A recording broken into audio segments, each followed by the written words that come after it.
And this right over here, if you look up this way, there you go, wave your hand, is my wife of 45 years. Why didn't she raise her hand? Teacher voice. And that's Karen Eagleboy. Thank you all for coming to Rockmere. It's a long way for many of you, all of us, I suppose, to celebrate the wedding of our daughter, the Lady Catherine of Fredonia, New Yorkshire, and David, son of John and Karen Ord, over here, of Redcar on the North Sea, North Yorkshire. And Kathy and Dave told me that the British Convention has it that the father of the bride has to speak on and on and on about his daughter. I was a bit surprised. But my first thought was, oh boy, a captive audience. I can tell you now, the two most frightened people in the room actually are sitting right up here. And I can't wait. I prefer not to think before speaking. I like being surprised as much as everybody else as to what's going to come out of my mouth. Get nervous? But I did do my due diligence for this speech. I watched all the BBC British Father of the Bride speeches, you know, and I thought that would help. When the kids told me the speech should go 15 minutes, it gave me pause. Why should it take 15 minutes to say all that I had to say? Were they thinking that I often could get sidetracked in the middle of a sentence and change topics? Which reminds me, the first Studebaker I ever saw in the UK was a truck, a red one.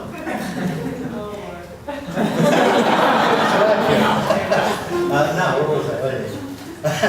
Although my wife Karen and I have been to the UK for 4 different occasions, we're still learning your language. The few words I've learned here, petrol, spanner, lorry, bonnet, boot, I found nearly impossible to fit into this speech.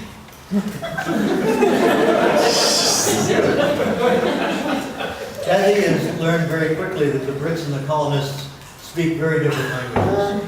On her first day at work at Exeter University, she met with her peers wearing a skirt and blouse. Sitting near an open window, she remarked to everyone there that she didn't expect such cool temperatures in June.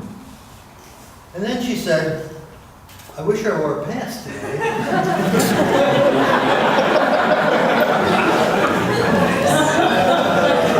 If you are a colonist here today and don't understand the humor, well, somebody can tell you, but that's the funniest thing I'm going to be saying all day. Americans and Brits do share some words. Some we say aloud, and you Brits prefer to not even whisper. As many of you know, Kathy joined the Exeter Rowing Club. And one day on the water, her 8-boat started to sink. Kathy, at the top of her lungs, yelled out, "Fire truck!" There were 5 silent letters in that word. People heard her all the way from the River Exe up to the cathedral. There is dead silence. Apparently the Brits don't always say what they think. Very proper. Speaking of proper, Americans rarely give a flying fire truck about being proper. This wasn't a Trump reference. Okay? I suspect the real reason the Crown quit that spat that we colonists began with you back in 1776. I think that King George III, was it? Probably thought to himself, screw them, let them go. They're so uncouth anyway. And today, I think the Queen and Theresa May are probably thinking similar thoughts. We'll get off politics. Karen and I have enjoyed watching the BBC Very British Problems, that show. It's often given us needed insight. Looking back to when we barely knew Dave, I realized he wasn't being a man of few words, but rather he was biting his tongue. I'm sure he must have been thinking, if they stay for the most part on their side of the pond, I'll be okay. Case in point, I may have embarrassed Dave during our first visit out to Sandsbury shopping. The store was very empty at the time, and I was pushing the shopping cart. Now in America, shopping carts have wheels that go every which way, but not straight. I discovered that the carts in this store had 4 wheels that spun freely in every direction. And the shopping aisle was pretty much deserted. Those of you that know me well, you know what I did.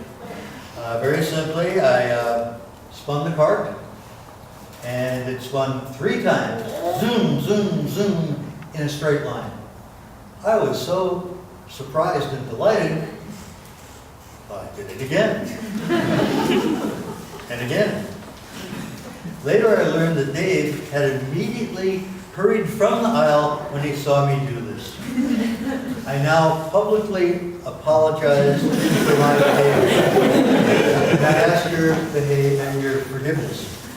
I will never do that again. Promise. Yes, whenever you're in the store, I will never do it.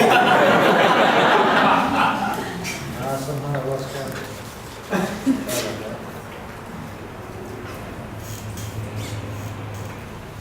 Oh, yes. I got it. Sorry. I was going to use a computer. Somebody talked me out of it.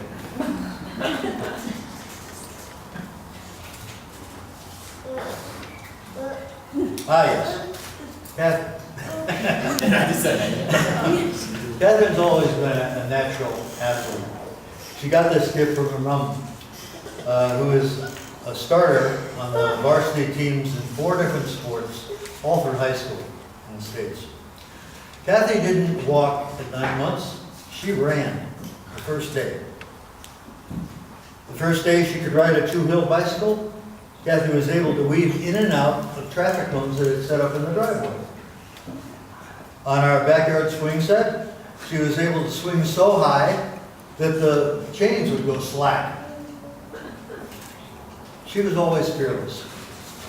There's a photo somewhere of Kathy doing a perfect swan dive from a tether on a 300-foot bungee pole in Acapulco. In New Zealand, she parachuted out of an airplane that wasn't on fire. Her middle name is Angel, but it might just better be Daredevil, I think. During the summer that she was 9 years old, she broke both her wrists. And under doctor's orders, she was told prohibited from swimming until the cast came off. Somehow, she managed to accidentally, often, fall into Grandma Camille's pool. Both casts went up past her wrist, from the wrist all the way up past her elbow, like that. And to her horror, she realized that she was unable to eat corn on the cob, the summer treat that she loves. But I tell you, it was hilarious to watch her try. Because here she would couldn't reach it because it was hilarious.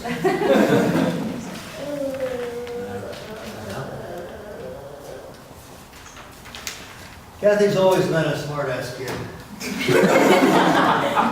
With a real thirst for knowledge and an knack for problem solving. When she was just 19 months old, and Christy was soon to be born, I posed this question to her. I said, "Where is the baby going to sleep?" She thought about it for several moments and then quickly looked up at me and excitedly said, "The baby can sleep in my crib, and I can sleep in the bed in the other room." Good grief, 19 months old.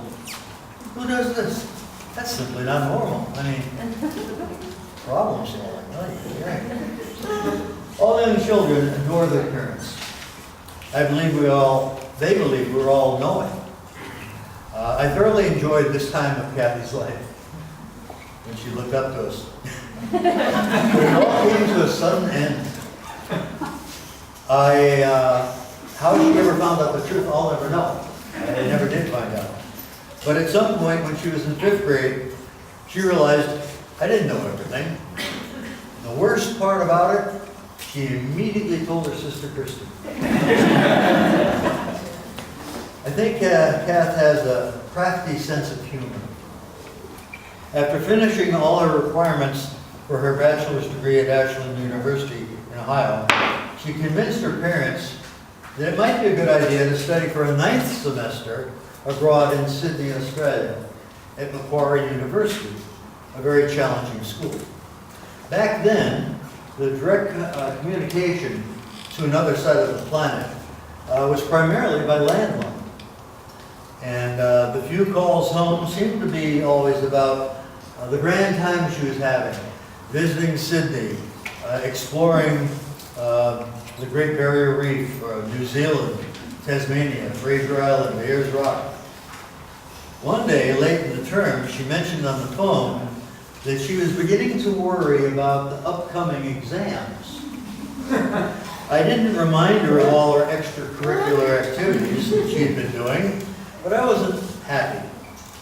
A couple of weeks later, she phoned again and confessed that all her grades were in fact D's. There was a long pause. I was silently fuming. And then she said, in Australia, a grade of D means with distinction. I've always pictured her rolling on the floor with laughter, setting me up for that cute kid. Kathy got her master's degree and her doctorate from John Jay School of Criminal Justice in New York City. And with that came a certificate in terrorism studies, her field of expertise. I know that for many months she pondered what would be the topic of her dissertation. It finally came to her in the middle of the night. She feverishly wrote all the thoughts, the questions, the details of this all through the night. To say the least, she was pumped when she called us in the morning. We were on the phone listening to her for hours and hours. Conversely, the quietest and shortest phone call I ever had with Kath was in early May 2011. I had called her to see if she had heard the news. Osama bin Laden had been killed by U.S. Special Forces in a surprise raid. There was dead silence for 90 seconds. That's a long time, right? And I knew exactly what was happening. Her brain was bursting, recalculating, like this. Finally, she came back online and said, after what seemed like an eternity, "Thank you. I didn't know that."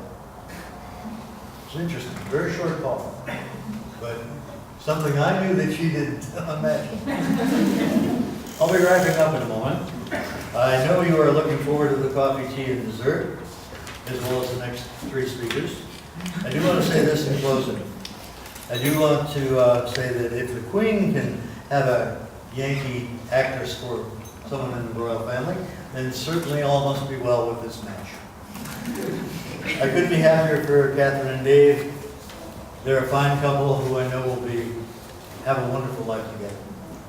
Karen and I feel lucky, very lucky, and are happy beyond words that Dave will be part of our family. I do love that my daughters are adults now. Karen and I could not be more proud of them. But I do hope that you understand and never forget, too, that to me you'll always be my little girl. I may not be able to carry you in my arms anymore, but I will always carry you in my heart. Thank you all for bearing with me. I've enjoyed this. And of course that was a Trump reference. Thank you very much.